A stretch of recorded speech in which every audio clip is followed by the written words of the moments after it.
run it. I can't take no loss. I hit the ground then it go off. Yeah, hit the ground then it go off. Yeah, run it. Ooh, I really feel it's my time. Think it's my year. Yeah. I really feel it's my time. Think it's my year. Yeah. I really feel it's my time. Think it's my year. Yeah. What's good, people? Welcome back to Two Head Podcast. This episode, I'm truly excited to bring it to you guys. I'm the main host, Mukhtar, and I have my boy, Calvin. And today's guest is Tommy Ellis. I pronounced it right, didn't I? That's all good. Tommy Ellis, you got it. Yes. And I'm excited to have Tommy in the building today. Today is all about the energy, psychedelic, and just feeling good. Feeling really, really good. So, how are you? Good. Never been better. Yeah. I was just saying to Calvin earlier on, it's interesting being a human being, so-called, being in a body, navigating 3D space and time. It can be difficult for a lot of people, but as we're about to discuss, there's various different ways on how to work out the chemistry within your body in such a way that things get a little bit easier. Brilliant. And you want to please introduce yourself and what you do in your workplace now? So what I did, I was telling David, your producer, earlier on, what I did for a long, long time is I was a sound editor. Okay. So I worked on various different productions, different TV shows. I would have worked on Lord of the Rings, would have done a small little bit on that, would have done a little small bit of loop group wrangling, it's called, on Game of Thrones, would have, recorded some sound on various things like that, and Love Hate, that TV show, I would have been on that, doing various bits on that as well. So I was a sound editor, and then I left post-production. When I left post-production, I got into my own business, and my own business I named Velvet Voice. And what I was doing in Velvet Voice for about 16 years is I was training people in relation to commercial voiceover. So I taught people how to voice an AIB commercial, a Tesco commercial, a sports gear commercial. I was wondering where that name came from. Yeah, so that's where it originally came from. I was talking to you on WhatsApp, the Velvet Voice, and I thought that was your name. Sure. I sent you the contact on Voice. I thought that was a really smooth name, though. Yeah. It's a business. I thought that was a really, really so cool name. It's been a business name since about 2004, 2005.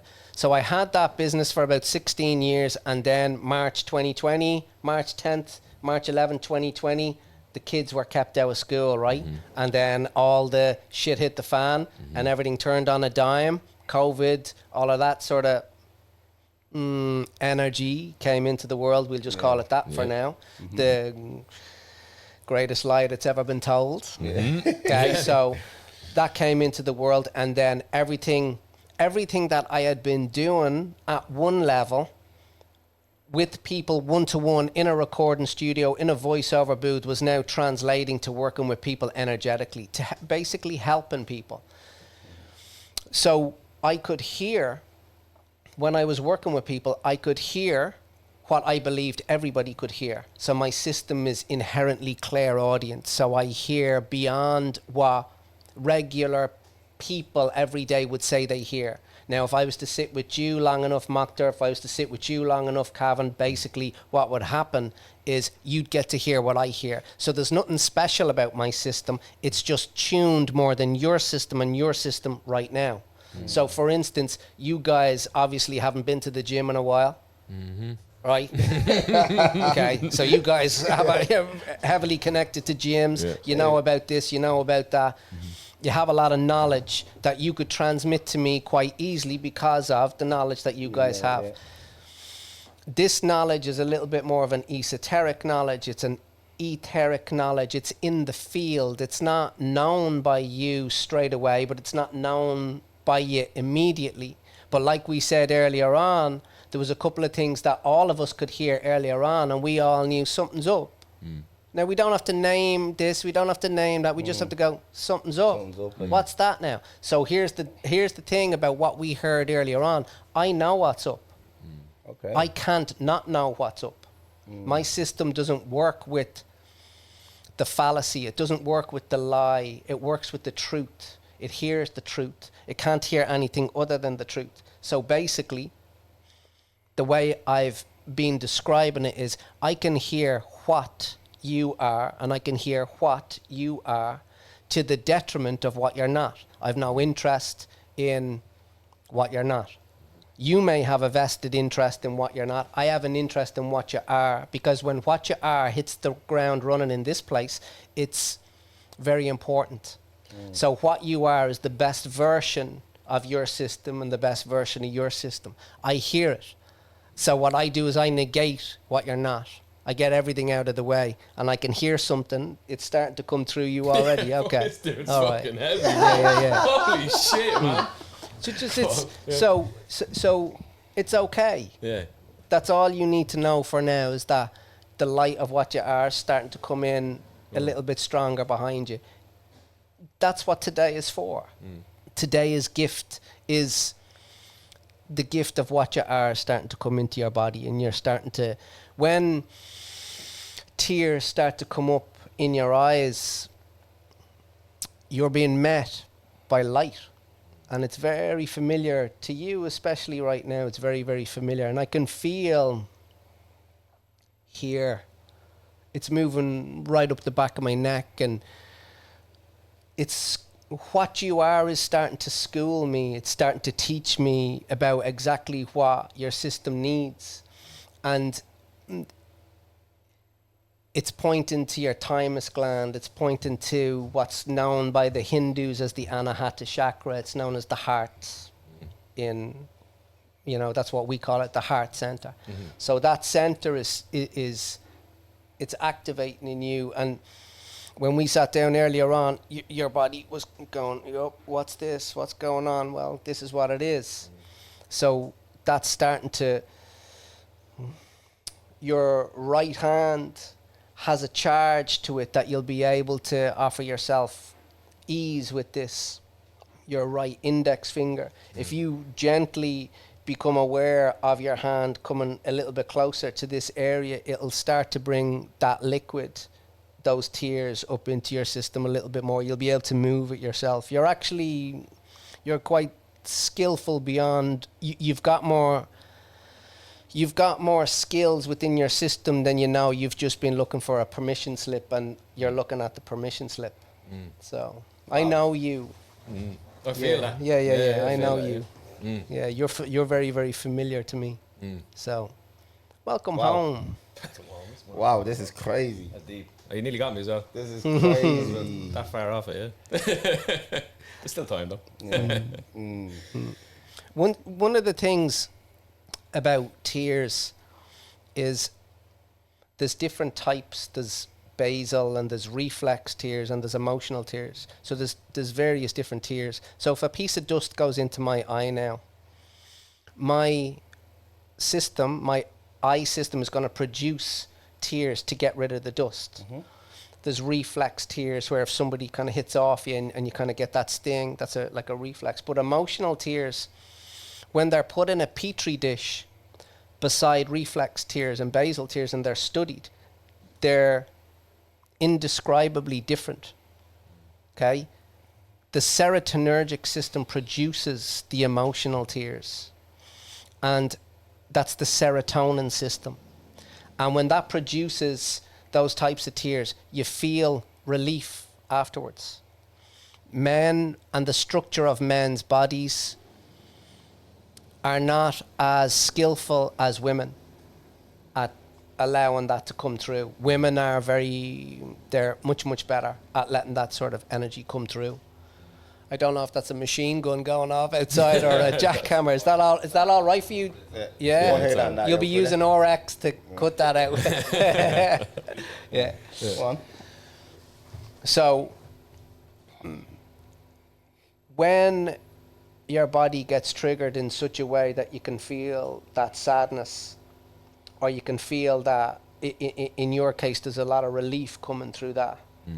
When that starts to move, it's very, very good to learn how to go with it and get a piece of music is going to help. Nothing with a thump, because that'll take you out of, it'll put you more in that fight or flight system. And putting your hand here and letting yourself cry that out is going to readjust your serotonergic system. And you'll literally walk through space-time happier. You'll walk through space-time calmer and feeling more at ease Yeah. Don't believe this place.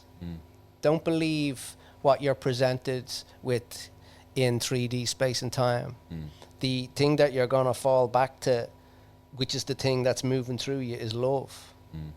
So it's once you get on it, once you see it, you can't not see it. Yeah. Would that come by saying like what you said about tears, you know, releasing it and just don't fight it? I feel like I've always been like that. Excellent. I've always been like that. I feel like when I get emotional, I'm not a person that hides it. I never cared to hide it or whatever. And if I need to cry, I always cry. I think I cry on the littlest thing. Like I could be watching X Factor. Yeah. But this is why I wanted to ask you as well. Like when we say cry on the littlest thing, I can cry on the littlest things, like X Factor. Yeah. Somebody training so hard for something and he gets it. Okay. And he does it. Yeah. And I get mad emotional. Yeah. But I could lose my grandmother and I won't shed a tear. Yeah. Like what? Yeah. Like, you know, like it's weird. I could lose a friend and I won't shed a tear. Yeah. It's a really weird communication. Yeah. And I'm crying for people that I don't even know. I cry for people I don't even know. Yeah. I just feel like I relate to them somehow. Yeah. You know? So 3D space and time, the thing that we're apparently in here, is being studied holographically. It's a hologram. Okay, you've heard of simulation theory and this and that. The reason that you can feel that deeply for somebody that you seemingly don't know is because you do know them. You do know them. So the people that you think you don't know, you do know, because Advaita Vedanta is a school of spirituality, and Advaita basically means not to. So what we're in here is oneness. There is no Mokta, there is no Tommy, there is no Cavan. You know that. in the deep. Yeah. There's no Mokta, there's no David, there's no Tommy. That's a labeling system for 3D space and time. So that's a tree, that's a dog, that's a flower, that's a Mokta, that's a Tommy, that's a Cavan. Advaita Vedanta and its teaching, which is now getting very scientifically backed up, is that what we're in, is not two, it's oneness. If you think that there's a boundary between my index finger and the subatomic structure in that table and the subatomic structure in a so-called cavern or a so-called floor, if you think there's a distance, you're wrong. There is no distance between me and you. We've never been separated. Never. We've always been home. It's starting to shift in you a little bit too now, eh? I'm trying to not to let me mind. Yeah. Do you know what? Do you know what will be? Because as you're talking, my mind's like. Yeah. So let yourself. So we don't have to. We can do this lots of different times. Chat lots of different times. There doesn't have to be platitudes. So fight everything I'm saying. Tell me I'm full of shit and let's go. Let's have a look, because I've seen it. Yeah. Your body is 70% seeing it, right? It's like, no, that all makes sense. I don't know why, but that makes sense. Yeah. That's what it's like in you right now. And Tommy, let me bring you back a little bit. So when did you realize, okay, I'm going to leave sound engineering, was it? Yeah. And go fully invested into healing? March 10th, March 11th, 2020. It had been happening, but that's when I kind of said, I don't know what else to do. I hear what I hear. I know what I know. There's a transmission that comes through my system that seems to be able to pinpoint something within your system or within your system. And then the most skillful thing about me is that I wait. I'm very, very good at waiting. I'll take that little pinprick of light, and then before you know it, it's like a little light bulb, then it's like a headlight, then it's like and then it starts to come through your system. And that's the only time that my system, when I say system, cardiovascular system, autonomic nervous system, sympathetic nervous system, systems of the body, my system becomes satisfied when what's being said lands in your body and you know it to be so for you. And what this means, why does this matter? It matters because when the Makter so-called system walks through his life in the company of his family, he is the living expression of peace in this place. So the teachers from bygone days, one was a carpenter, he had long hair, a lot of people worshipped him. His street name was Yeshua. That was his name. Okay, those teachers had their place. But here's what I know, here's what I hear, and here's what I live. I know that teacher is through you as you. And that's what I know. So when the Buddha or the Gandhi type of energy moves into the Makter system, when you walk through your kitchen, when you walk through your family, when you walk through around your people, around your family, you're different, you're changed. Because you know what is and you know what isn't. And Makter isn't and light is. Kavan is not. I don't care how much you fight for the limiting beliefs of this Kavan. It's not so. What's so is what is, and what is light and information. That's what's lighting your system up. That's the change. That's the rush.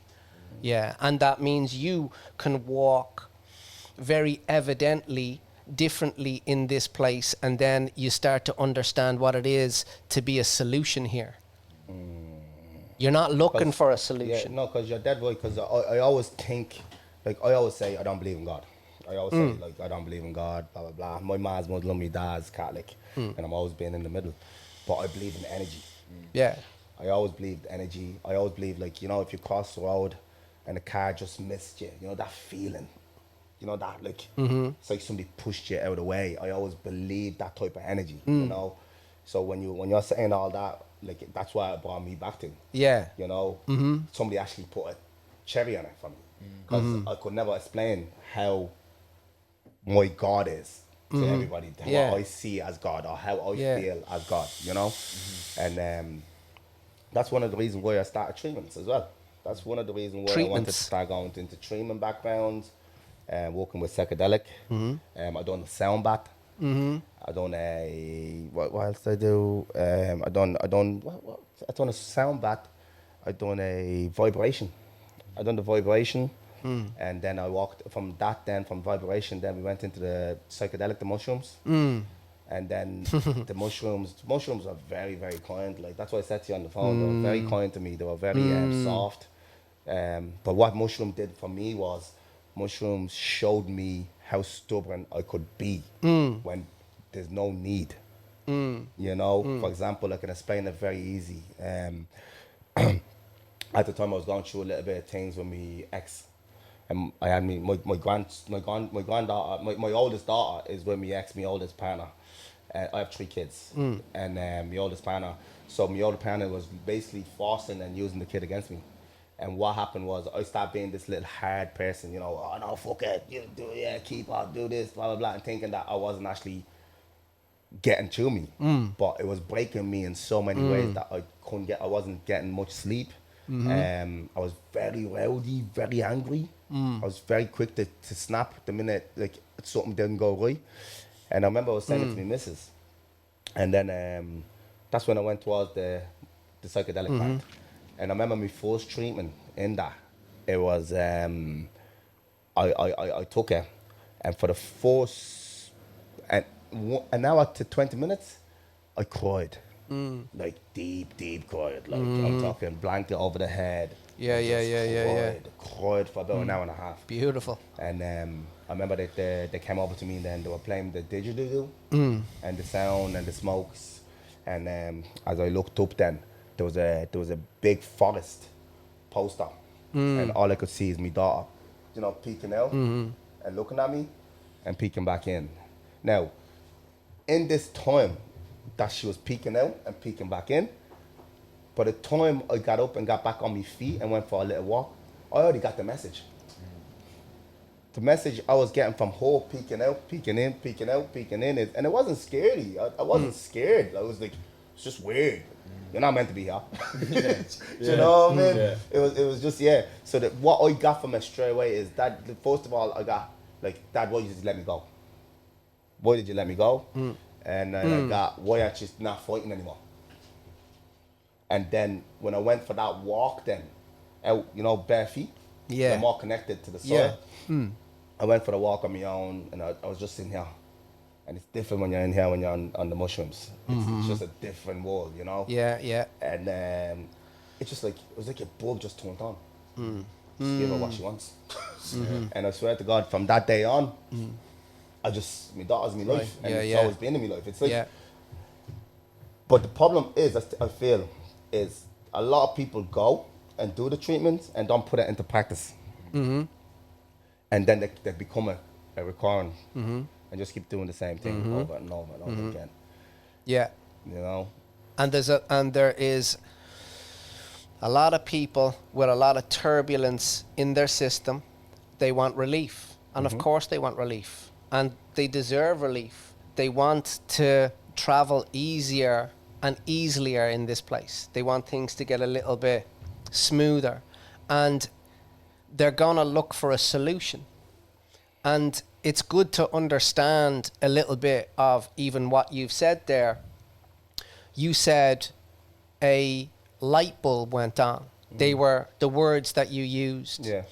So psilocybin, as an alkaloid, it crosses the brain-blood barrier and turns into a substance called psilocin.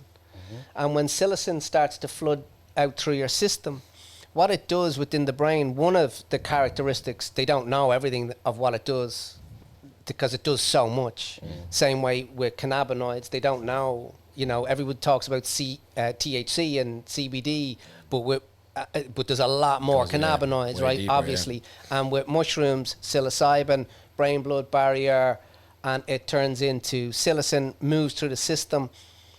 There's an aspect that occurs, it's called neuroplasticity. When the neuroplasticity occurs, there's new neurons growing and dendrites growing and connecting. There's new connections. So when the light goes on, you know there's new connections happening. And the difficulty that you were, in particular in what you've just said, the difficulty that you are having in your system is broadcast from a very, very specific place within your system. It's called the third endocrine center, your solar plexus. So when you are having that difficulty inside yourself, you were aggressive and short with people, it happens there. So the fight or flight system turns on and you feel it in your solar plexus. When you do mushroom work, it turns that off. Wow. That's what happens. So it's good to understand the mechanism of action of how these things occur so that we can just know more. Like the different things with tears, when especially with male bodies, it's good for them to know, here's a very, very practical reason when the tears come up to cry, because it resets my serotonergic system. So it's good. You've a lot of knowledge about what you went through. And you're right, for some people, they'll do a mushroom journey and they'll never smoke cigarettes again. It's happened so many times. And it happens with people that do mushroom journey in relation, they don't expect to give up alcohol, but they do. They end up giving And up, it's because when I'm all wrapped up in a Tommy, I, me, myself, money, relationships, property, blah, blah, blah, all the things that go on and on, right? All these things that centrifuge in our system. What happens is that is an activity in the posterior cingulate cortex, anterior cingulate cortex in the default mode network, DFM. That's what it's called. That gets reset in the mushroom journey, but will over time go back to normal if the lesson isn't learned. You got the memo. And as Ram Dass used to say, when you get the message, hang up the phone, because that's what that did for you. Yeah, so that's really interesting. Yeah, because I could never understood, like, now, even when I got the message, I feel like every maybe 4 to 5 weeks, sometimes I need to go and turn it back on. I need to go again, you know. But one thing I understood is, mushrooms are not addictive. They're not addictive. They certainly wouldn't be ticking that box now.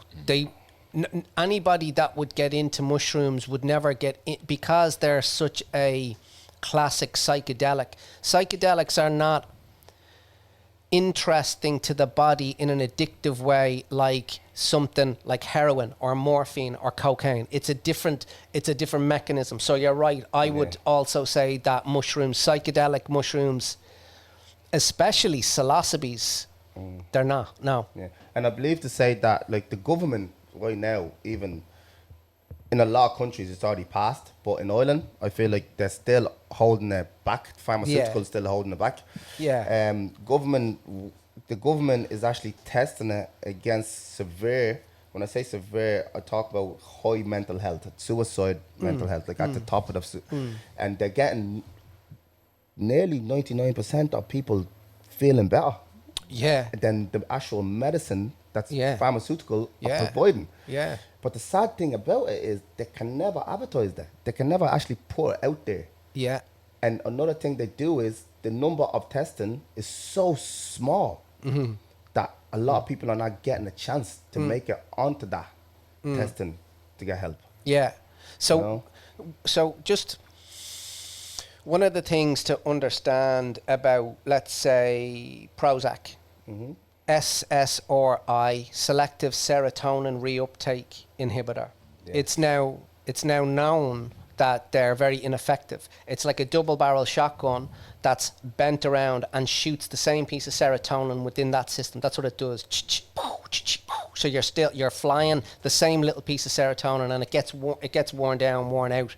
When you come off it, all your problems come flooding back. That is not the case with psilocybes. Yeah. And it is going to be very deeply threatening to pharmaceutical companies that the reuptake inhibition within the process of psilocybin is like the long and short of what I'm saying is that it works and that doesn't. Yeah. That's very, very threatening. Mad. Like the same way, let's say, for instance, your immune system, your natural immune system, it works. Okay, it works. Why would you need to go and take a vaccine for this or this or this if that works? Yeah. It makes no sense. The immune system is very, very busy when a child is born, let's say. Their thymus gland, which is that anahata sort of fourth energy center, their thymus gland is huge, and it gets smaller over time as people age. This might be a bit of a leap for any sort of doctor out there, but that's because I believe of attention. There's not a lot of attention to this part of our experience. But when you feel joy, when you feel wholeness, clarity, unity, when you feel that flow state, you've got 1,200 to 1,400 antioxidants hoofing through your body from the thymus gland. That's known. So everything that I'm saying is checkable outable. Check it out. Yeah. You'll see that it's so. If you've got free radicals from pollution or whatever, or from stress moving through your body, when joy is the medicine, wholeness is the medicine, light is the medicine, light's the real medicine. When light comes into the body and it starts to excite those chemicals, light shows up as oxytocin, serotonin, and those types of things. So you can have an experience in this place where the peace and joy is the pharmacy that you've been looking for. So again, you guys are interested in psychedelics, and I understand that, and you're right to be. And one of the I wrote some notes before this podcast, and the first thing on my notes is I absolutely love psychedelics, but I don't need them. Yeah. I love them. Love them. I mean, they are just beautiful. Ayahuasca. That's my next question. I know it is. It's everyone's next question. Ayahuasca. I believe ayahuasca, I've watched a lot on ayahuasca, and I understand if you're already on medicals or, for example, depression tablets and like that, not to go near them. Speak to your advisor, find out how to come off them before touching them. Because I feel like that the ayahuasca has taken a few bodies because they never admitted. That's a great way of putting it. Yeah, yeah. I've taken Ayahuasca a take- few yeah, bodies because yeah, they yeah. never admitted to be on depressant Yeah, tablets. And also another thing about ayahuasca is I've watched so much ayahuasca, but every time I watch ayahuasca, it's because I want to learn and it's what I want to see. But I've never seen the bad side of ayahuasca. Excellent. And that's where I want to Excellent. talk to you about. Okay. You know, because I know one thing that somebody turned around to me and said. I'm a very vocal speaker, so I always ask questions and I always want to know a bit more, a little bit deeper, whatever way I can. That when you're in your middle of when you take ayahuasca, you purge. You purge. What is it, 2 hours, 3 hours purging? It depends on each individual. It's never 2 or 3 hours usually for people to be purging that long. It is like ayahuasca, as in the Banisteriopsis caapi plant is known as a purgative. Yeah. And as it's known as a purgative, it can go for 15 minutes, 10 minutes. It mightn't go at all. For some people, they don't purge at all. For some people, they can go for an hour. Some people, they can go for 2. Yeah. But I've heard that a few people have torn the lines in their stomach. Yeah, interesting. Yeah, how could you not? Yeah. You know, if you're vomiting, you know, not unless you're a practiced bulimic. If you're vomiting for 2 hours, well, you're gonna that amount of acid. And I had a conversation with an individual that would pour a lot of ayahuasca and asked about that, and that conversation didn't go far. Wow. You see, a lot of people, they have a vested interest in the vehicle that they're promoting. You know what I mean? If I was a top CEO in Pfizer, I'd have a vested interest in looking after my plot.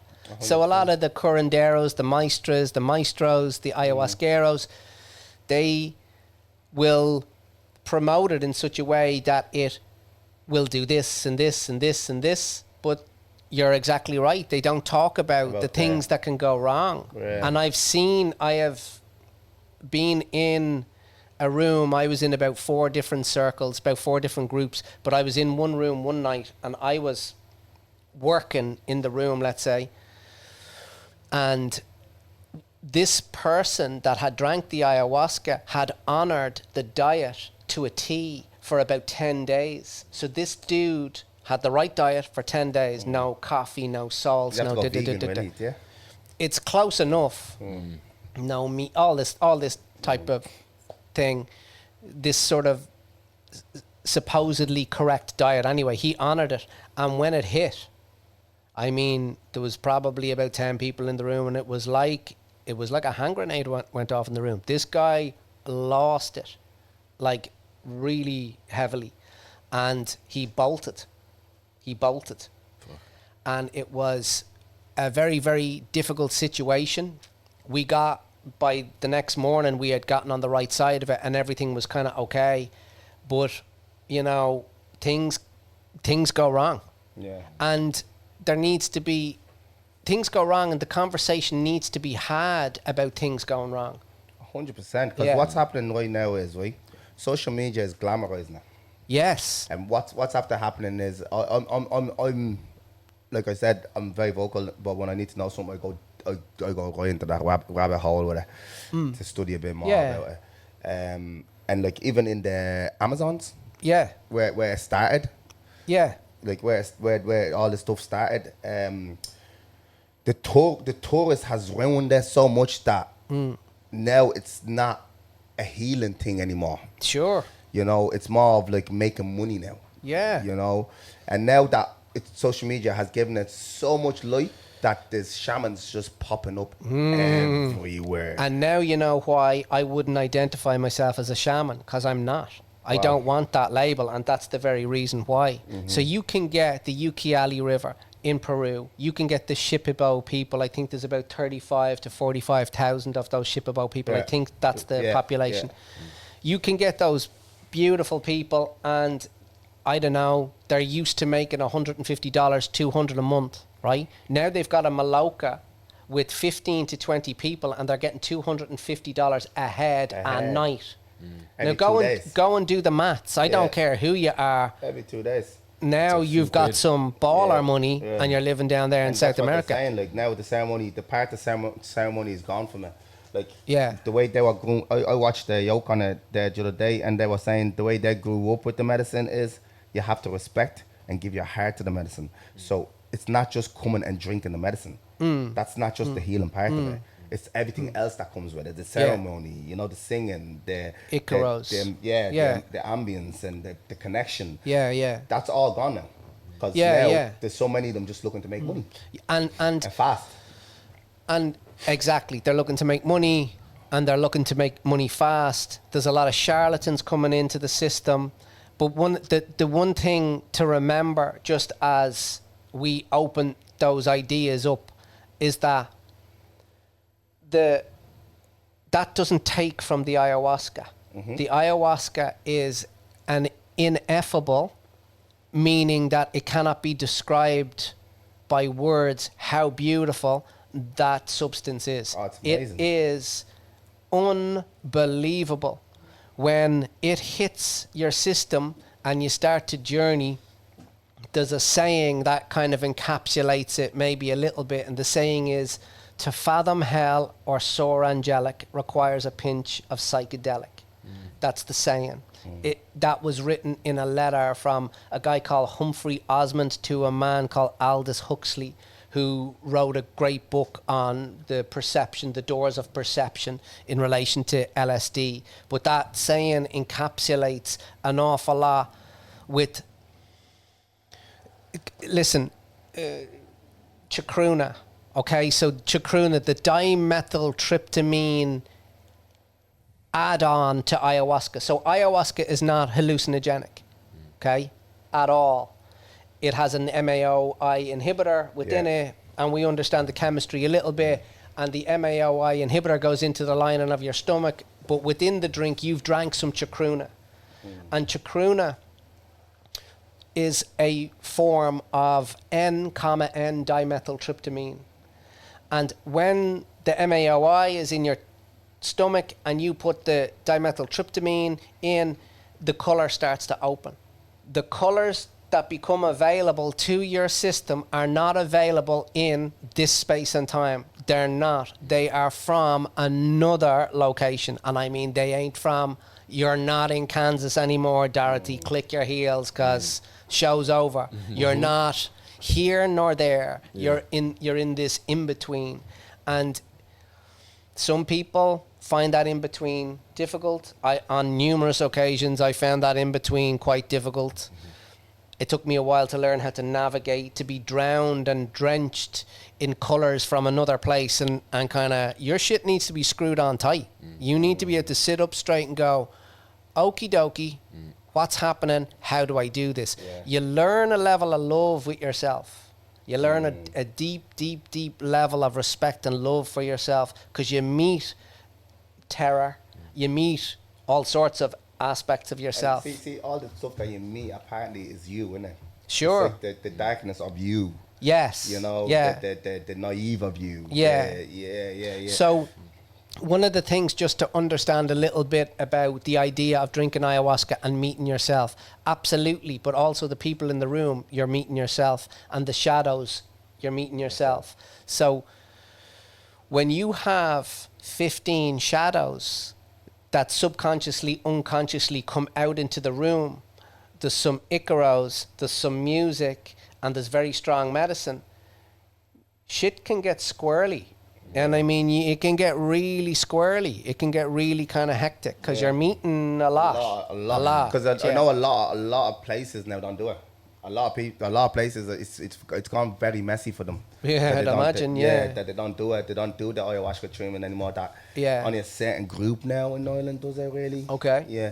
Okay. But yeah, ayahuasca is like something that I've been working my way up to. I believe it's 8 hours long, is it? No, it's 8 hours. It's 8 hours long if the person that extracted or did the work on it or stirred the pot did it wrong. Oh. Yeah. So how long is it supposed to be? 4. Oh, it so should be 4. 4, and then on between 4 to 5 you should be feeling okay. 5 to 6 you should be good as gold. 6 to 7 you're out. Yeah. Yeah. If you're neck deep in the Ukiali River 8 hours in, I don't care what anybody says. That ain't. That ain't It, no. ayahuasca.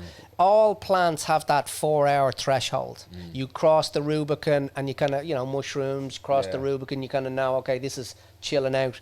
I know people that have been in circles. I know a circle that was in Dublin, believe it or not, and they went for 8-9 hours, but it was because the guy was an absolute cowboy.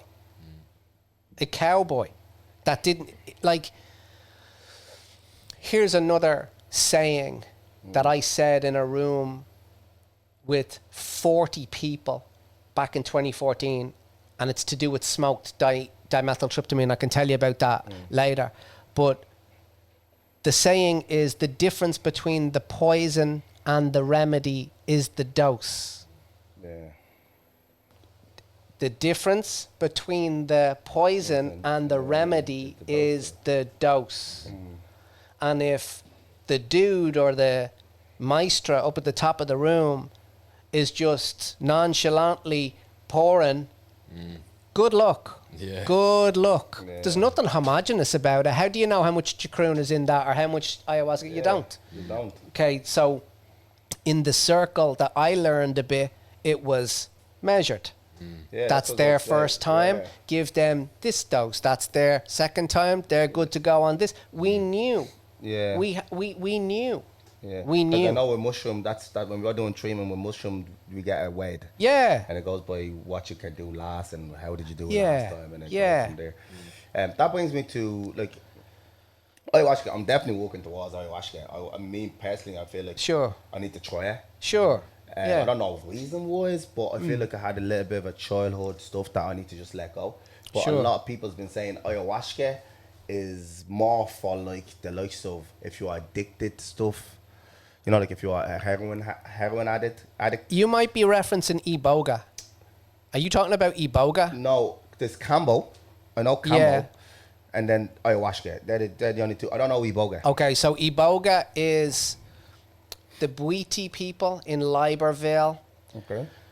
and that's the psychedelic, if you want to call it that, that can turn the receptor sites in a 20 to 30 year heroin addict in 24 hours. Wow. Yeah. So that So maybe... ayahuasca doesn't do that. ayahuasca absolutely does not do that. Wow. No. There you go. That's another wrong information from the likes of social media and the media. Okay, yeah, no. I think it's called the Tabernath Iboga, and it's a very particular type of journey, and that is the ability that this psychedelic has to reset the receptor sites. In other words, within 24 to 48 hours, the opioid receptor sites are reset. You don't have withdrawals.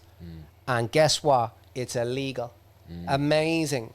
It's amazing. And how does people not know about this? Like, well, I guess not many people talking about it, no? there was a great documentary with a guy, and he was working with street addicts in hotel rooms in New York City 15 years ago with Iboga. He came across these Bwiti people. These Bwiti people, their music, it's like they're very interested in how they work with this. It's their kind of medicine, you know. But he trained with them.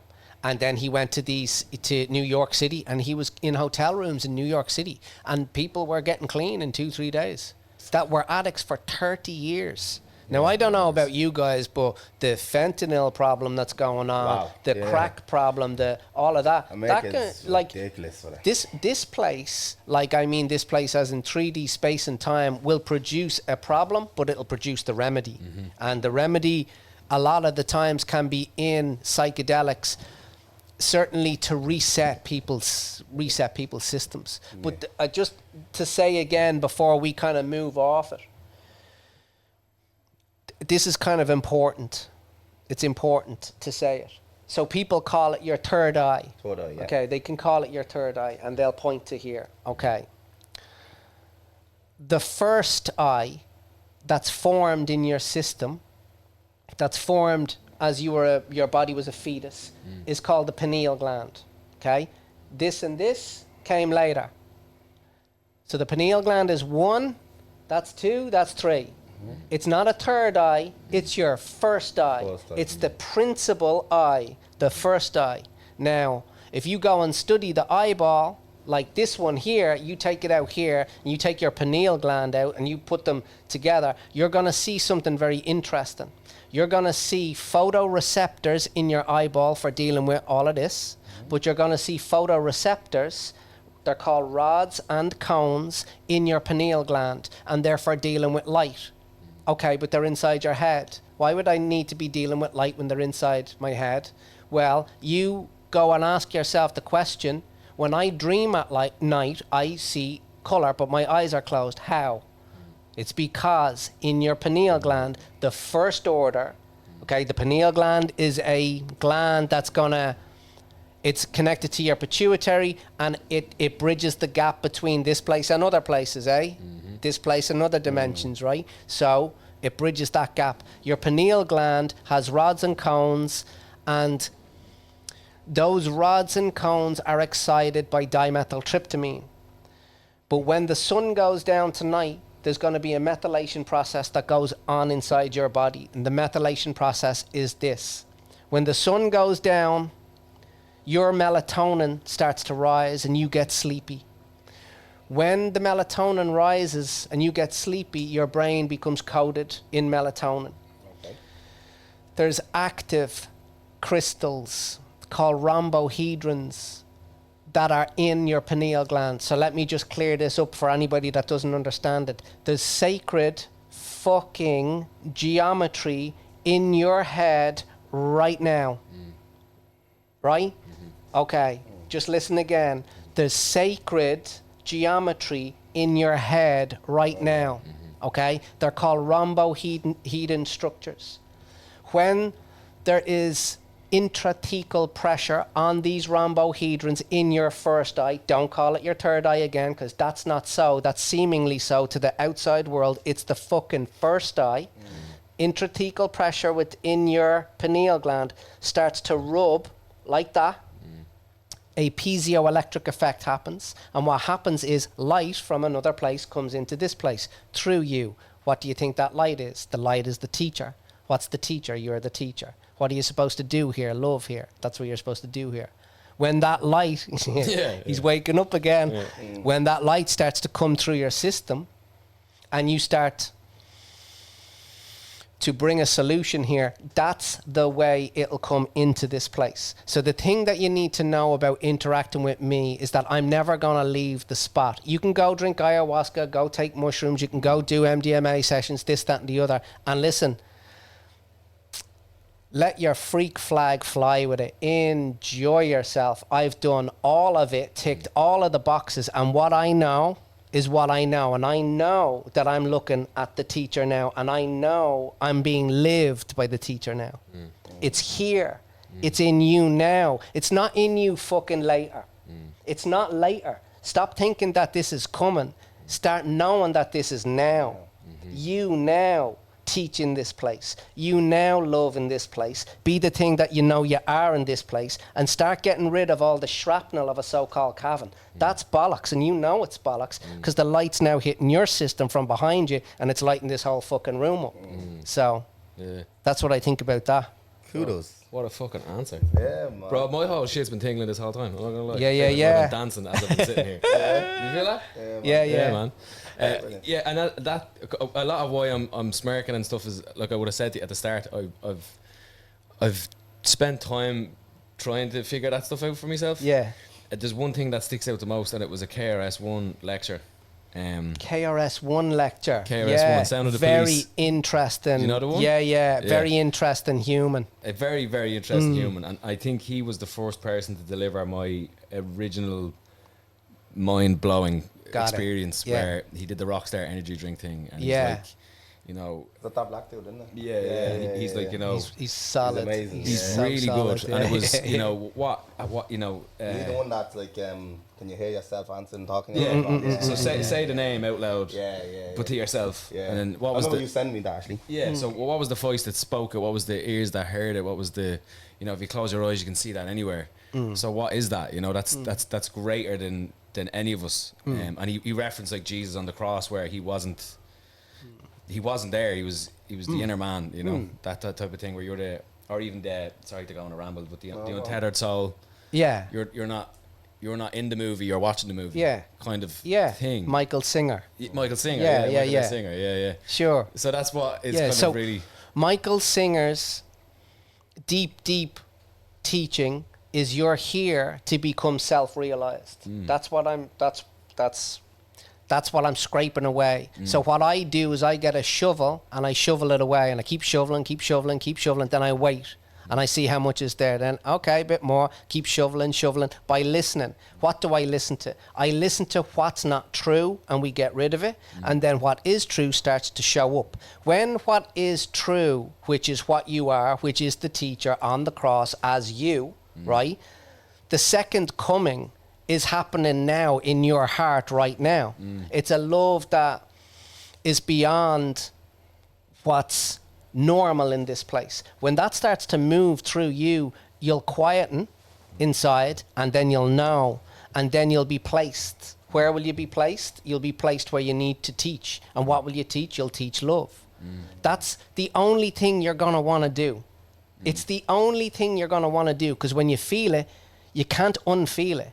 You're here to be self-realized. This isn't about Cavan becoming self-realized or Mokhtar becoming self-realized. This is the end of Mokhtar, the end of Cavan. Stop looking for more for those characters. Why would you try and give Bart Simpson more ink? He's done.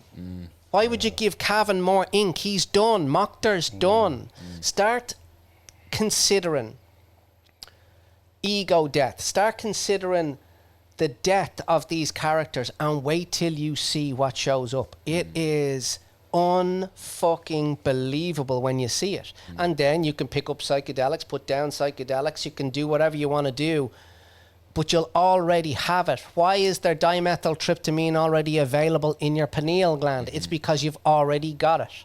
Why is benzodiazepines already available during meditation? You don't have to go and get strung out like poor Jordan Peterson did on benzodiazepines and go through horrible withdrawals. What about benzodiazepines that you can access through certain meditations, and you can naturally in our body. It's there. It's there. You can kind of access it. So you know what I mean? Yeah. So like psychedelics are a juicy subject. And what's not as juicy a subject is you sitting on your couch with your back erect, and that's really important to have your back erect, and putting an eye mask on and learning your body, teaching your body how to sit for a meditation for a minimum of 30 to 60 minutes a day. So what I'd say to somebody, and I'm not saying this to you and I'm not saying this to you, but what I would say, because I had lots of people that I want to drink, I want to do these things. Okay, I understand that. But listen, have a think about your porn addiction first. Don't have one. Yeah. I lied. Not guilty. Right, you get me? Yeah. So have it. So I remember once upon a time, a good block of time ago, I was on a porn site and I was acting out sexually. I was jerking off on a porn site, and I was looking, obviously, at the laptop, and I woke up. And what I woke up to is, as I was acting out sexually and looking at this woman, I was now part of the energy of the abuse, the original abuse. And I was like, oh shit. So lie to yourselves all you want, do whatever you want to do, but when you act out on porn, you're part of the game now. So you don't have to go looking too far for the devil, because he's going to have your face. You just won't admit it. And that's the best trick he ever played, was making out like he didn't exist. But it's you on your own with you, 3 o'clock on a Tuesday, nobody's looking, you're like, ugh, think I'll go for it. What is that? I tell you what it is. It's antithetical to light. It's the opposite of light. It's something trying to hijack your system and bring you on a ride And now you think, because it's got your face and it's got your voice and it's kind of innocent, like, oh, fuck it, it's just Pornhub. We're good. No, you're not. You're being hijacked by something that speaks like you, looks like you, thinks like you, moves like you, but it ain't you. I guarantee you, it ain't you. And when you see what it is, drink some ayahuasca and they'll show you, Mother Ayahuasca will show you real quick who that is. Real quick. Wow. And then you're going to be thinking to yourself, why did that thing show up and show itself to me like that in the middle of that journey? Well, it's because of what's known as a resonant frequency. You don't get to act out with porn on Monday, Tuesday, Wednesday, Thursday, go drink ayahuasca on Friday and think everything's going to be tickety-boo, because it's not, buttercup. You're in trouble. You're in big, big trouble, because you're going to start to know things that you're going to have to get rid of. So a lot of people can say what they like about porn. I saw it for me. I don't jerk off. I don't. Why? I'm trying to get the chrism north to the North Star. It ain't going out to 3D space and time this way. I did enough of that. Trust me, I did enough of that. I'm trying to get the energy upward, and I've learned how to do it. So I don't jerk off, and I do not look at porn.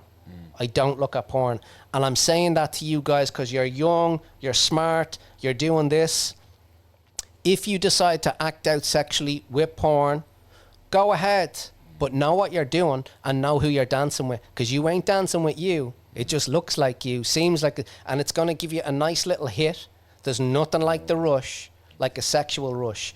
But if you learn how to tame that animal body and you start to get it up to through the spiritual centers, you're going to start seeing colors very differently. This place turns into HD. It's high definition. It's a different thing. And the church of all churches will be from where you're sat. The religion of all religions will be from where you're sat. And like your namesake, your name translated means... the chosen one. Exactly. Maktar in Arabic, means chosen one. That will be lived. Crazy. Yeah. Do you get what I'm saying? Now, I'm going a little bit far out on you, but I just want to that's make amazing, sure. man. That is amazing. We're here for it. Yeah. I'm just raging my man gave me such a shit now. Yeah. So this episode is brought to you by Champions Gym. Champions Gym is Ireland's newest and greatest gym, home of the champions, located on the Long Mile Road behind Wigglers. We have state-of-the-art equipment, top-level staff, the best ambience and atmosphere that you've ever experienced in a gym floor. So get down to Champions Gym, Long Mile Road, home of the champions, where everybody is a champion. Let's do it. Okay, so that was heavy. I did want to check in that you were all good, because I'm quite used to navigating within those realms all the time. So I never leave it. I never leave that place. And if you're not used to me, you'll drop in, you'll be like, yo, hang on, is it where are we going? So no, that's brilliant. And that brings me to as I'm walking my way up the ladder, slowly up the ladder. I want to get the best knowledge from yourself and insights of things that's well known, and then we go into things that's not. Sure. Like, things that like young players are coming into the gym and talking about, or things that they're talking about in the estate, like that. Right. So that would bring me to Cambo, yeah. So what my belief of Cambo, I've never done it. My belief of Cambo is the frog. Am I right? Is it frog? Frog, yeah. And it's burnt into your nervous system. With Cambo as well, I believe there's purging. You can get sick. Yeah. You get sick. Yeah. And the I think the last 4 hours. Am I right? No. Quicker. Okay, that's it's quick. quicker. Yeah, it's quick. So I know it's quicker than ayahuasca. Yeah. Ayahuasca, I believe, this is only my opinion, when done correctly, will be a 4 to 5 hour journey. Yes. You're hoping to good God at hour number 4 that Sister Sledge is getting turned down. That gives me more ease. Yeah. Anyone that's going towards it, looking at it as an 8 hour trip, is like, no thanks. Jeez, I don't want to. I don't want to do anything for 8 hours. The whole day. That's what I've been walking myself up to try and get to that level. Yeah. But now that you're telling me it's 4 to 5 hours, it's a bit more ease. Yeah. So I've worked a lot with ayahuasca, and I know a lot about ayahuasca. I haven't worked with Kambo, but I know about Kambo. And the thing that you just need to understand is it more for tragedy?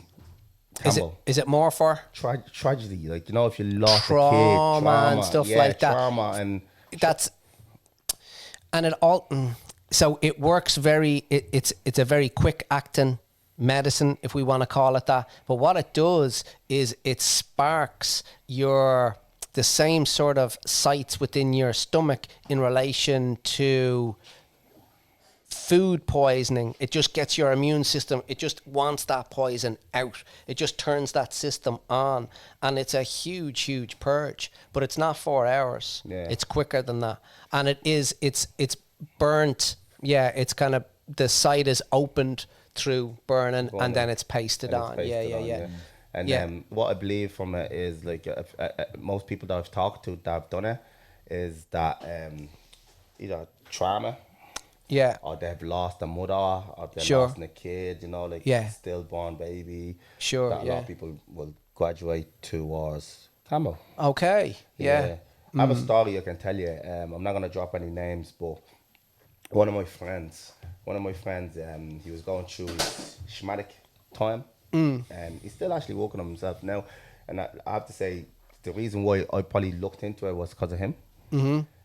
Gentleman, pure gentleman. But if you were to look back years ago, he was a psycho. Crazy cunt. But what he's seen growing up was crazy. He's seen people getting shot in front of him, and he bottled it all up. And he became this little, you know, hard man, thinking that blah, blah, blah. And he told me that he's worked with mushrooms. Mushrooms are kind, the best thing to work with. And he's done ayahuasca. He's done it like plenty of times. And then I remember when he came in, then he turned around and told me he done Kambo. And he said doing Kambo for him, because he had so much trauma, it was like, the best way he could explain it to me was, he was you know, the total ninja, ninja total, you know. He goes, at some stage it felt like I was ripping the shell of this hard wannabe person, you know. And he goes, he's like, he ripped it right open, and just when it came off him, he goes, he'd never felt as light, as comfortable in his own skin as he ever did. That he let go of so much, so much, like, hard man, look at me, ego. He goes, he ripped it, and he goes, he felt every pain of that ripping off him. He goes, that's how it felt for him. He said he literally felt the skin, you know, when he was ripping it, torn, you know, like he felt every bit of it. But he said it probably one of the best things he ever done. Brilliant. It took away so much tragedy. It took away so much shit that he didn't think he held on to. There's another aspect, I think, with Kambo that has to do with the immune system that works in a similar way to bee stings. In terms of it igniting your immunological response in your body. Bee stings can be used in relation to Lyme disease. Because it ignites your immune system. Therapy, yeah. Bee therapy. And Kambo works similarly, but it's like a swarm in one go. Yeah, so it's a similar sort of system that kind of gets jacked. So with your friend, and I have friends that have done similar things with various different medicines. Sometimes the psyche is ready for that shell to come off. And what it will do is it'll find a permission slip, right? So he could have fallen, hit his head in Dunnes Stores and felt like the shell came off. What I mean to say is Kambo doesn't necessarily do that. It seemingly did that for him, which is good enough. We don't know that it did that. So another good way of kind of thinking about this is MDMA. Pure MDMA is being used for complex post-traumatic stress disorder, which is treatment-resistant PTSD, which is deep trauma. There's a checklist. You check the list, you got all the symptoms. So if a tuk-tuk or a car backfires, you think it's gunfire. Your amygdala gets what's known as an amygdala hijack, and then you think you're back in Iraq. Okay, so this type of thing going on. So the thing about MDMA is, and this is the thing to know in relation to Cambo and your friend's situation, is that MDMA does not make people feel good. That's not the mechanism of action. It's not what happens. MDMA unlocks 5-HT2A receptor sites and the body becomes flooded with serotonin. Okay. When it becomes flooded with serotonin,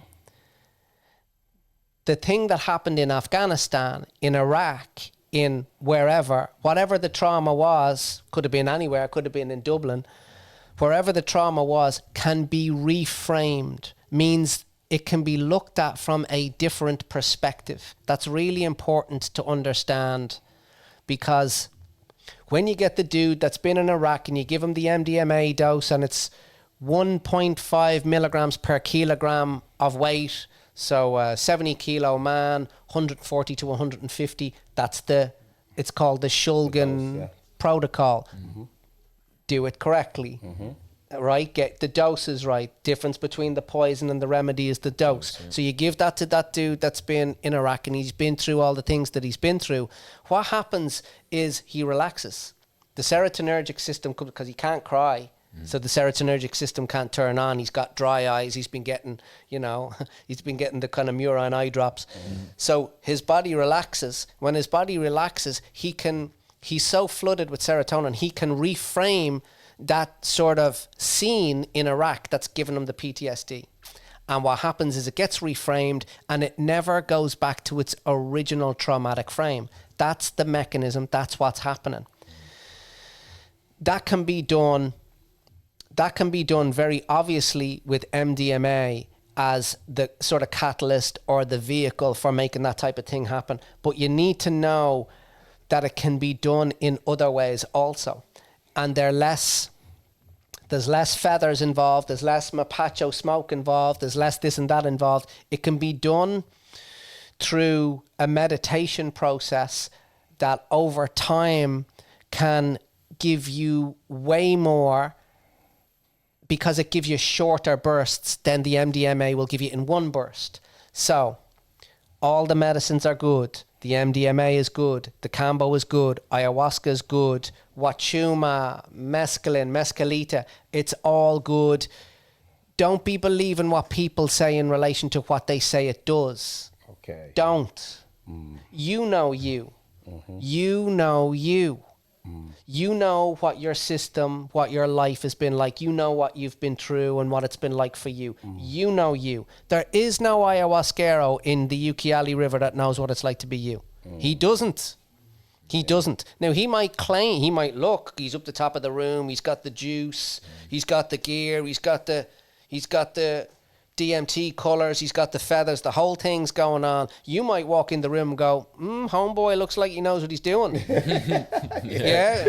Okay. Yeah. Cool. He knows what he's doing. So all roads lead back to what you are. All roads lead back to you. You can take these things, yes, with the right set and setting. Yes, Ralph Metzner was the pioneer in relation to the right set and setting for these things. I'm telling you now, I've done 90% of them, and I've done some of them to death, and I got left with an awful lot of stuff that wasn't fixed by those things. It got fixed by something else. Brilliant.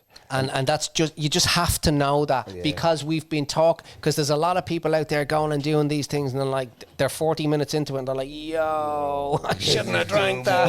You know what I mean? And when you say that, I think it's beautiful that you shine a light on that you know what you're doing to yourself. That's why it's about working on yourself, working. Yeah. You know what I mean? So what somebody else got out of it might not be the same for you. Yeah. Just understand that. But not everyone hasn't walked the same path.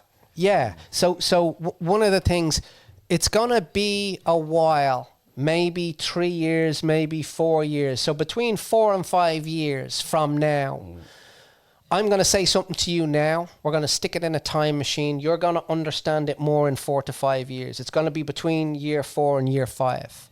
And what I'm going to say to you is, you don't have to understand this now, but you're doing work on yourself. But between year 4 and 5, you're going to understand that the work is to forget yourself. Wow.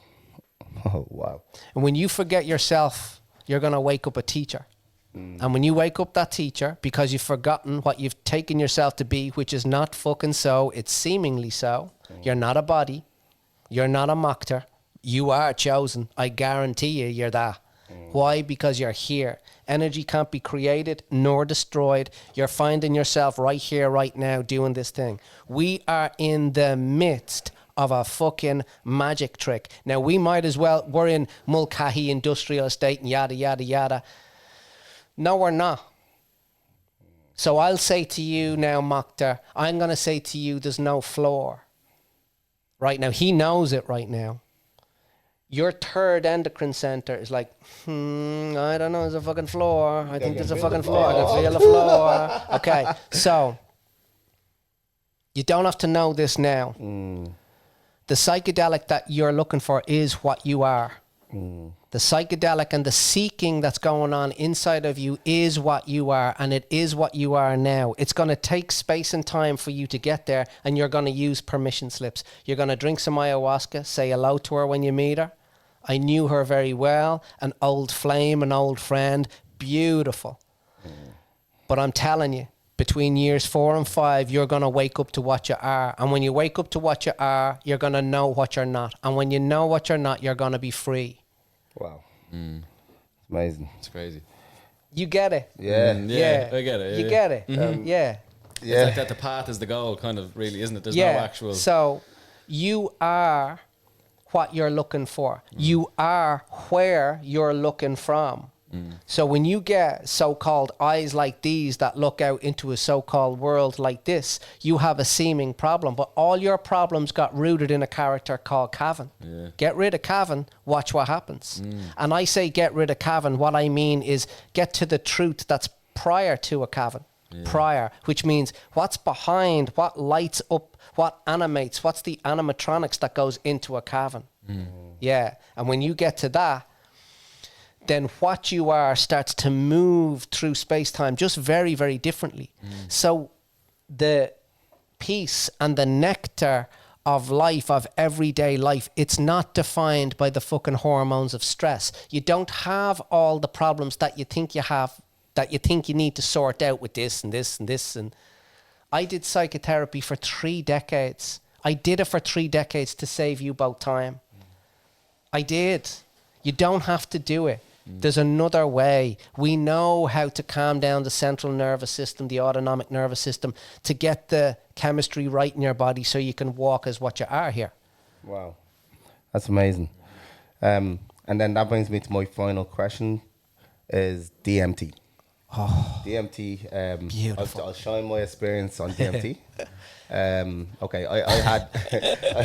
yeah, I've done DMT. Yeah. But I had a really good experience with DMT. Very, very good experience with DMT. I had a fella come out to the house. Nice. And he done it in my own comfort. You know, like I wanted to do it in my own comfort. Yeah. And I remember you put it in the pipe. And it's the... Okay, for anyone that doesn't know, I don't know if I can explain this, but I'll explain it the best way I can, and then I'm pretty sure you're going to go deeper into it. But it's a bark off a tree, DMT is. Of the one you took? The one I took was the bark. Yeah. The tree has to be gone for 12 years.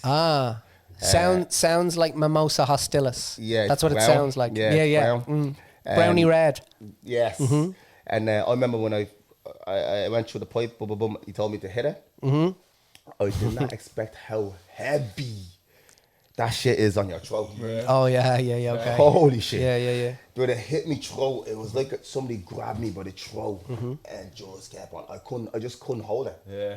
And I remember, like, that's the first time I hit it. And it still went into me a little bit. And I remember I was choking. But it didn't put me out. But now, I'm a little bit in there, but halfway out. Got it. And I swear to good God, I can remember sitting there saying, what in the hell is going on? Yeah. I could see air. I could see air. I could see when you're looking at the grass. Everything was just beautiful. Like, I'm talking like the road was cleaner. You could see air. You could see the breeze hitting the hair. You know. Yeah. It was ridiculous. So then that lasted about let's say 3 to 4 minutes. That lasted for, and I snapped out of it, and then I wanted it again. I wanted to make sure that I wanted to feel this again to see where it's actually gonna bring me if it brings me down. So this time I knew what I was expecting. You know, with my throat and all. So when I hit it, he told me to hold it. I hit it, hold it for 3 seconds, 3 to 4 seconds, blew it out. Hit it again, hold it. 3 to 4, 5 seconds, blew it out. Hit it again, and that's when see the couch you're on there. I just just laid back. I remember lying back in me couch, and it felt like as I'm lying there, I sank through the couch. But as I sank through the couch, I ended up in this ozone, just black, floating. Yes. Right. And then as I was lying there, floating, peaceful, a big octopus. Nice. A big, huge octopus, and I could feel a tentacle. Wow. Hitting off me. Sure. Yeah, hitting off me, and I was there for like good 3-4 minutes, just lying there, just peaceful, nothing scary. And then next of all, the tentacle grabbed me, and as it swallowed me, I woke up out of it. That was my first proper experience with DMT. Okie dokie. Yeah. Wow. I want to see what's next. Okay. I haven't gone to the next. I want to see what's next now, because that same day I done the first one that hit me throat. I was okay, and then I hit it again, so I want to do it again. Sure. So next for me now, I want to see, am I gonna break through and see what's next? Okay. Yeah. That's where I'm at the moment. Okay. Yeah. So breaking through is a little bit of a fallacy in terms of that void. The Buddhists call it the void. They call that blackness, the void. And if you guys start getting interested in near-death experiences and the research around near-death experiences, a lot of those people experience the void. Yeah. You ever heard the term life flashes before you? Sure. That's basically what. Yeah. So in terms of what way to label your experience, that is a breakthrough experience. Oh yeah? Yeah. You've broken, which means you've broken through the barrier of this place, you landed in another place, and you were with an octopus. So it's crazy. Yeah, it doesn't get more. And it was kind peaceful. Of, I wasn't. Yeah. I swear, I wasn't. That sounds scared. like a situation where you'd be like fucking screaming your head out. No. Yeah. It was the most peaceful thing I ever did. Yeah. I woke up and I swear. Oh, another thing about DMT is that I woke up and I swear to God, she could have thrown the frying pan at me. She could have thrown the anything. It's just like, right. I love you. Yeah. You don't want to fight. Yeah. It's weird, isn't it? Okay, yeah. And that was for like 2-3 days. You're just happy. Yeah. Reset. You were reset. Yeah. So they just become, so the experiences just become, I believe I drank what you smoked. Oh yeah. Yeah. And the adjunct would have been ayahuasca. And I think what you're talking about, because dimethyltryptamine is in an awful lot of different plants. The main plant it's in Peru that they use with the ayahuasca is called the chacruna. Psychotria viridis is what it's called. That's its genus name. But also ayahuasca can be drank with mimosa hostilis. And mimosa hostilis it was used in the 1980s in relation to a really bad fire in Mexico City for healing burns. It's got a very, very healing type of effect. So I drank it. And I have been in spaces where it was like 10 feet of dimethyltryptamine colours and this bits and bobs going on. And it was just like, it's what I've seen and the colours I've seen and the high definition quality of what's happened is just, it's out of this world. What you can see. But one of the things that I'd say to you is just you've got a God-given right to seek and to look and to find out about all these things. You got a God-given right to check out all of this stuff and look for those experiences. But just always question the looker. Always question the seeker. Because in my heart to heart, I can hear clearly you've had a breakthrough experience, but something inside your system's like, no, more. No, more. And you've got to watch that. Yeah, I think you nailed it right there, I think, yeah. The reason why I feel like I haven't had a breakthrough yet, because everyone else I've spoken to is telling me, like, you go to next time, you're going to be there. You're going to see Tupac. You're going to be in Coachella, things like that. But another thing that I believe going through my studies for DMT is, I know that, are you good, bro? Yeah. How long are we going through now? 1:30. We wrap it up on this one, will we? Yeah? Yeah, there's a lot more to talk about, man. I don't want to talk about it. We'll go again. I look forward to being with you again. Can we make this 2 episodes? Like if we cut it like in part 1 and part 1 and part 2, like a bonus episode on psychedelic. We just have to be mindful of time now. We're back for 6:30. Yeah, we have to be back in the open. Okay, yeah. But no, we wrap it up. We'll do, but we'll come back. 100%. You're back in the 2nd season, 3rd season, then 4th season. You're our new host now. So the most important thing I came through is when I was studying a lot more and looking a lot more into DMT is that the monks, like you were saying there a second ago, the monks can tap into it without the medicine. Now you're talking. They can tap into it naturally with just meditation. Yeah, exactly. Crazy. So, again, Mokhtar. I'm going to reference you as Mokhtar. You're not Mokhtar. You'll know that between year 4 and 5. When the Mokhtar falls away, the chosen will start to come through. When the chosen comes through, you're going to understand that you came here to space-time in a body, as a body, but not a body. You have dimethyltryptamine in your pineal gland, in your first eye. That's got to interest you, because how can I access it? Well, I can call that young fella. He can come over to me gaff and we can go. It, yeah. So what he's doing is he is taking an exogenous dimethyltryptamine N, substance from a plant. Cool. And he's doing obviously a very good extraction, so he understands a little bit of laboratory, he understands a little bit of science, or else he just got it off another fella that knows, whatever.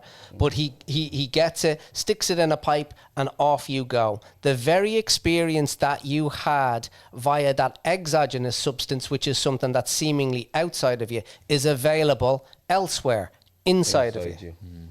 And this, so you're a seeker. That's cool. I get it. Trust me. I get it. But I'm telling you to question the seeker. I'm telling you to question the labeling system in this place. If we could get high quality oxytocin, serotonin, endothelium-derived relaxin factor, nitric oxide, and push it through your system, and you felt wholeness, you felt peace, you felt that rushing through your system for 24 hours. For 48 hours, let's say. During that 48 hours, you wouldn't think about psychedelics once. Think about that. Mad. Psychedelics are great. I love them so much. When I microdose with my girlfriend, it's a thing of beauty. We don't need it though. So you get me? Yeah. So you make sure that the seeking isn't running you. Make sure that the porn isn't jacking you. You make sure that the alcohol don't got you, that the coke don't got you, that this don't got you. Make sure that you got it. Me and my partner, when we do sub-threshold doses of lysergamides, perfect. We don't need it though. We go and do walking meditations and this time. It's just beautiful. But the bouncing off place, the starting point within our system is peace now. The starting point in your system is I'm fucking looking for something to sort this out. I'm looking for something to sort this out. That's okay. That's okay. And you can keep on looking. But you never find it. Because you are what you've been looking for. What you are is what you've been looking for. If I could grab a little bit of what you are, which I actually, anyway, if I could grab a little bit of what you are, and what I would do is I would punch it clean through your third energy center, your third endocrine center, because that's what's mostly active in your system, right?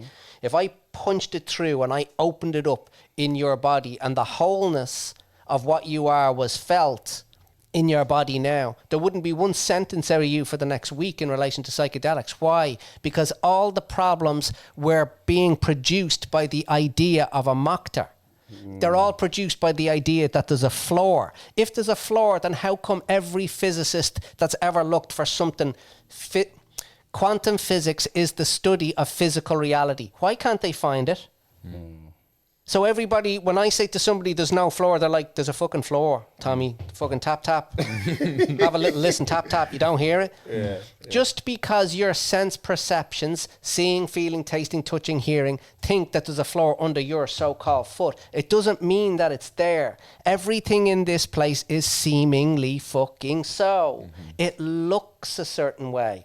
I'm Mokter. No, you're fucking not. And you'll see. And you'll know the tree by its fruits. When peace is moving through your body at a high clip, you are peace. When love is moving through you at a high clip, you are love.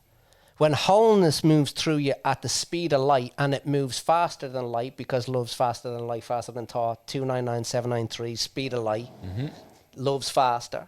That's how it gets into this place. Everything here is light slowed down. You're God. You are the teacher now. You forgot you were the teacher, woke up in space-time, said, well, I'm Mokter. I live here. I run that gym. Tap, tap. There's the floor. Let's get on with it. DMT. I'm into it. Right? Yeah. So that's how it seemed. I'm telling you. Keep going. Yeah. Enjoy yourself. But I'm like, have a lot of fun. Be safe. When in doubt, take a little less. Get yourself a point. Listen now. 0.001 gram diamond weighing scales. Buy yourself something that you can measure, because a lot of these guys going around, they're measuring on a 0.01 gram weighing scale. No good for DMT. Okay. So I know some things about some things. I've seen some things. I found some things. I've been living some things. Okay. And I'm trying to get ahead of you two to just say, if you're gonna go down and have this dance, knock yourself out, have a great time, but you are what you've been looking for, and you'll see. All it's gonna you're gonna have these amazing, immeasurable, ineffable experiences, but then it's gonna be Tuesday, and you're gonna be with your girl or not with your girl because of the last explosion. I wanted that fucking explosion to end. How come after all that ayahuasca, I was still addicted to porn? How come after all that smoking dimethyltryptamine, I was still enraged? How come that the piece I was promised on the brochure of YouTube, ayahuasca this and ayahuasca that, how come it didn't work? Because it was never going to work. Because the point of reference I was moving from was a false reference called Tommy. Don't do work on yourself. Learn how to forget yourself. When you forget yourself, you're going to wake up. Waking up means waking up to the reality of what is. And what is, and what isn't. And Cavan fucking isn't. Cavan seemingly so, just like the floor.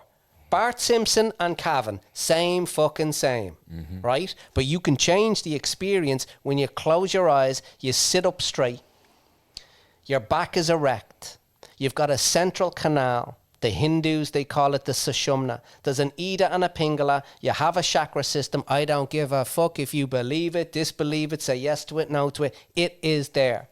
Your third endocrine center is one of the loudest things in this room, and that's what's seeking. You get on a pair of binoculars, you go through the third dimension of your third endocrine center, and you're going to have a lot of fun, but it ain't going to stop the thing that you want to stop, but I know what will.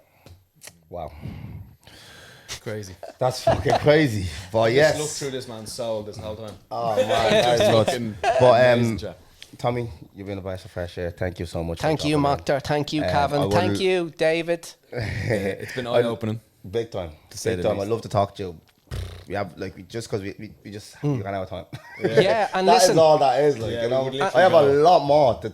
and let's get it together again. And I want you to tell me, well, I think you're full of shit. I think there's a floor, so let's go. Yes. And it goes places. It's gonna show you places beyond this place. I'm telling you. Definitely 100% be bringing you back on the second. I think part of the problem for timing is that we absolutely will not debate that with you. That's the thing. That we're just like, go on, keep saying it. Yeah, Go on, yeah, tell us yeah, that yeah, shit. yeah, But Tommy, if anyone's looking to find you, Yeah. you want to shine a light on your few handles of your website? Yeah, or- so my website is all the W's, www.velvetvoice.ie, VELVETVOICE.ie. Once a month we run the Superhero Satsang, which is a group that explores these ideas. We do it online. Also on the website, there's about 4 or 5 different services where you can do one-to-one work with me that explores these things too. So yeah, whoever's interested in doing that with me, good fucking luck. I don't recommend it because it's going to be the end of you. I'm booking in with you. I'm telling you right now. If you want to book in with me, Yeah, I'll be fucking all yeah, over no, that I'm shit. 100% going to be booking in The with you. feeling then. in this room is real. Yeah. 100%. Yeah, But you it's got been it. a pleasure having you on board. You're Thank you. amazing. Your mind is crazy. Yeah. I Your mind agree. is crazy. Crazy. But yeah, that's the end of that. And we'll see you on the next one, guys.